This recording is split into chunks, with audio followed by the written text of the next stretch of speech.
right, man, we are part 2 on why Drake secretly hates DJ Akademiks. If y'all haven't seen part 1, definitely go check out part 1, man. I pointed out a lot of things. This video is amazing breakdown. This is perfect clips of how desperate DJ Akademiks is. Like, this dude, like, men, you should never be like this. Never conduct yourself in this manner, especially for another man. Every man should have some self-respect and some self-dignity and some self-pride to carry yourself a certain way and to be a glazing D-rider and riding for someone that ain't riding for you. Let that not be you. Because that's what Akademiks is. He is the ultimate D-rider. He riding for a nigga that don't ride for him. Everybody know that Drake don't mess with Akademiks. Akademiks even knows it. But day after day after day, he drizzling Drake's semen all over his mouth. And he don't get no type of engagement with Drake as he want to. Drake streams with everybody else but Akademiks.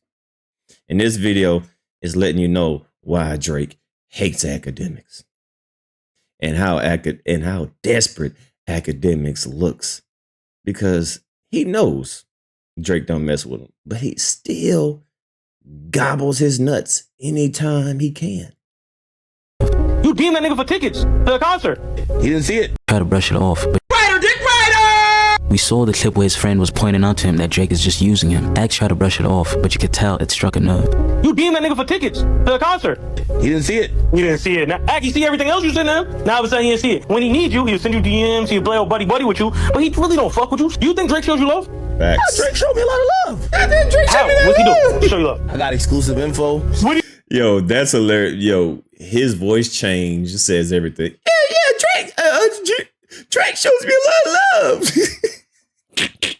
Well, that voice change, he is hurt. Him hurt. Drake showed me a lot of love. He'll play old buddy with you, but he really don't fuck with you. You think Drake shows you love?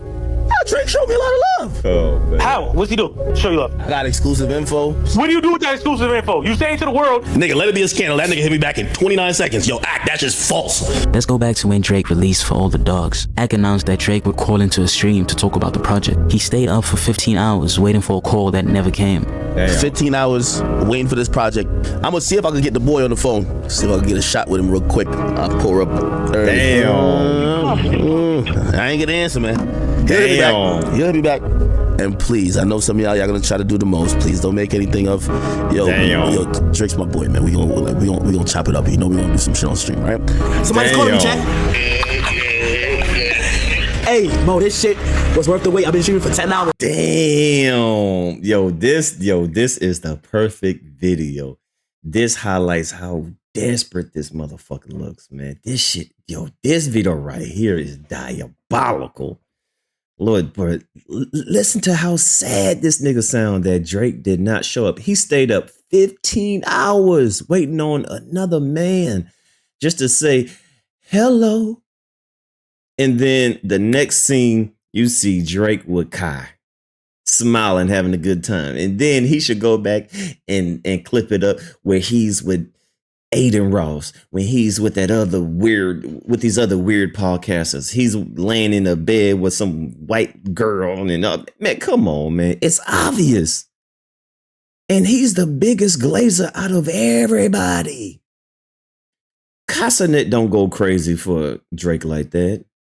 Aiden is a top glazer, but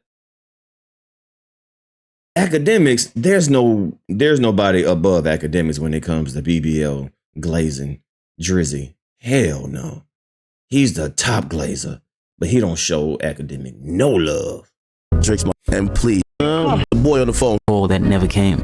15 hours waiting for this project. I'm gonna see if I can get the boy on the phone. See if I can get a shot with him real quick. I'll pull her up early. I ain't gonna answer, man. He'll hit me back. He'll hit me back. Crazy. And please, I know some of y'all gonna try to do the most. Please don't make anything of, yo, Drake's my boy, man. We gonna chop it up. You know we gonna do some shit on stream, right? Somebody's calling me, chat. Hey, bro, this shit was worth the wait. I've been shooting for 10 hours, gang. But when Drake needed something from him, like having him apologize for the crazy things he said about SZA, suddenly the line was open. One of the first times, like, we really, like, kind of locked in, Drake calls me, and he says, yo, bro, I can never tell you what to do, because I respect your platform. And he essentially called me and said, yo, I'm trying to cut these songs with this girl, and she's visibly upset. Some of the stuff you said really bothers her. That's how this relationship works. Drake shows up when there's a mess to clean, but goes ghost when there's nothing to gain. What's sad is that Ak seems to think proximity equals Facts. Big facts on that. Let's rewind that. He's only there to clear up rumors. If there's no rumors, you're not needed, Akademiks. If he don't have no scandals, if there's nothing for you to clean up, if there's no mess on aisle 5, he ain't gonna call you. You're the janitor. You're Drake's janitor. That's crazy. Akademiks is Drake's janitor. He's there to clean up his bullshit. Damn. ghost when there's nothing to gain. It really bothers her. That's how this relationship works. Drake shows up when there's a mess to clean, but goes ghost when there's nothing to gain. What's sad is that Ak seems to think proximity equals friendship. Just because these artists text him or use him to spread information doesn't mean they rate him. And in his heart, he knows this. These aren't friendships. The artists see him as a utility, nothing more. I wish he could see how they aren't laughing with him, but are laughing at him. What do you drink when you create? What do you drink? Because this doesn't. Yo, listen. I can't wait till your album drop. Okay, okay, do your shot, man. Listen, man. Oh God, Let's see it. Oh my goodness. Wait. Just say one thing to me. Respect. Oh my God, you already know. Corny ass nigga. This is Akademiks after speaking to Drake publicly for the first time. This man literally did an acceptance speech after getting treated like a groupie. Thank you guys. That wasn't for me. As I said, I'm not bad energy, bro. I'm passionate. I love this shit. Bro, I went to college for biomathematics, bro. I spent $125,000 and I never used that degree ever in my life. I respect Drake for respecting us. Either he can't see it, or he sees it but chooses to ignore it because he wants to be in the circle. He wants to be down so badly, he'll endure whatever disrespect it takes. The truth is, he's only ever been a mouthpiece, and in trying to become more, he ends up doing too much. Now let's be real, Drake isn't totally wrong for keeping him at a distance, because when Ak talks about him and to him, it's cringe. Their interactions are always awkward. They always feel or look forced. Ak looks and sounds like he's happy to be there, while Drake looks like he's counting the seconds until it's over.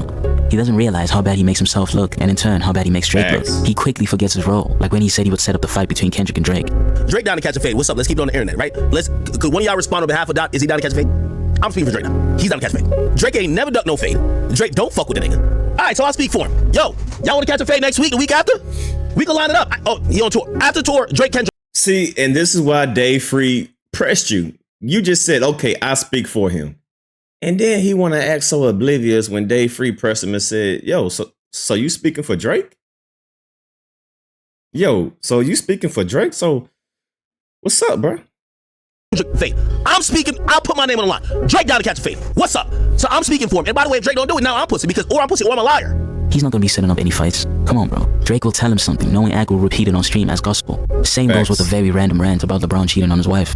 Why would he jump out the window for Drake like that? Let me just tell you what I've heard. Yo, LeBron, you've been cheating on your goddamn wife. Drake used to facilitate the hoes. He used to supply you with the bitches. I'm sorry, my nigga. You've been living a lie, and everybody been thinking you're this perfect guy. But when you come to Canada, I'm supplying you with the white women you love. You don't even like black chicks. White women. Like, what is the reason to go this hard for Drake? I need to know why. What is Drake telling Ak that's putting the battery in Ak back and make him want to jump out the window like this? You know, after you hang up with Drake and Drake's feeding you certain things, you can't just get on your chat and say anything. You got to think about what you got to protect. Ak doesn't realize that every time he repeats these stories, he chips away at his own credibility.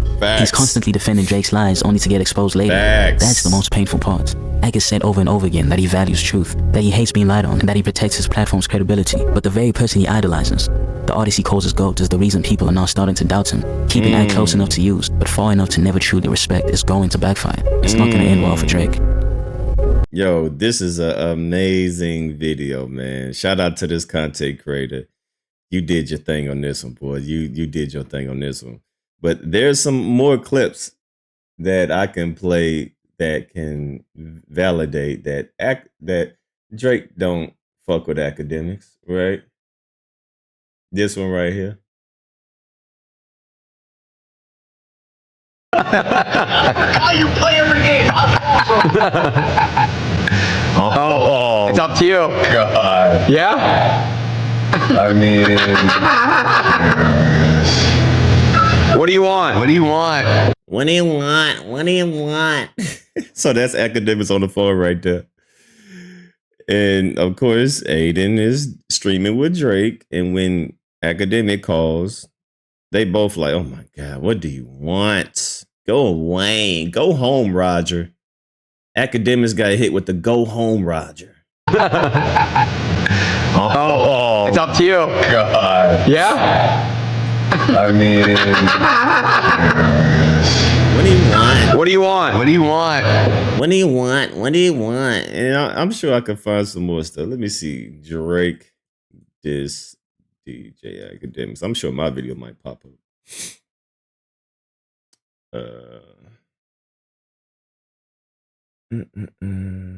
Akademiks breakdown. There's other moments where speaks on this conversation. I know there's more. It's probably, yeah, here we go. Dip from my life.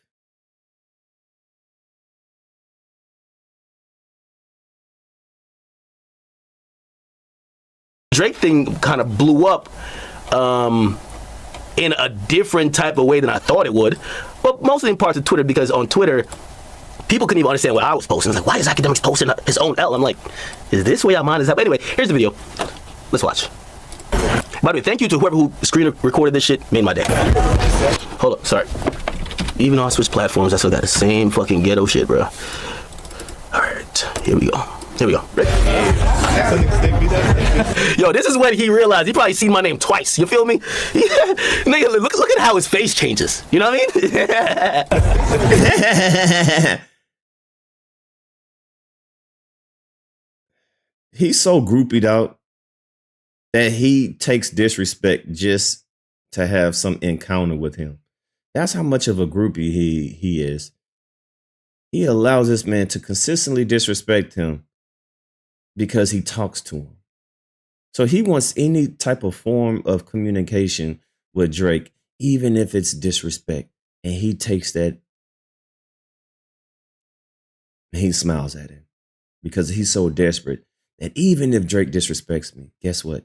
He's talking about me. That's sad. Yo, Akademiks, dip from my life, man. Real talk, man. I really like that. And that's the confusing part, right? He got the smile on his face, bro. Like, you can't, the diss got to be a little more firm. You feel me? Like, if it's supposed to be a diss, man, yo, fuck out of here, nigga. Get on my shit, man. No. See, that is whatever. But he's a cunning nigga. He might really don't like me and just really just smile through it. But I think that's why some people said this was like an acknowledgement or a big up. I don't give a fuck what it was. I'm just glad that nigga said my name finally. Because on Diplomatic Community, I was low-key salty. I'm like, this nigga said Joe's name and then dissed me with a random bar that could apply to any fan who's been critical of him. Fuck that. But the name check was there. I need a dip from my life, man. Real talk. And then, of course, it gets even more complicated because he also said, I don't rate you like that, which if you translate that in Jamaican Toronto slang, I don't rate you mean, nigga, I don't respect you. So, I saw people on Twitter, I think they've been playing it like I really care. Bro, I don't give a fuck. Nigga, I make money off Drake whether you like me or not. Who the fuck is that nigga gonna pay me? I'm gonna get paid regardless. I don't give a fuck. As long as he's not me, as long as I'm just in a conversation, I don't give a fuck, dog. As long as he acknowledged me. I don't give a fuck. Nigga, I make money off Drake whether you like me or not. Who the fuck is that nigga gonna pay me? I'm gonna get paid regardless. I don't give a fuck. As long as he's acknowledging me, as long as I'm just in a conversation, I don't give a fuck, dog. I gotta keep it 100. You get me? The next one is I want M to diss me.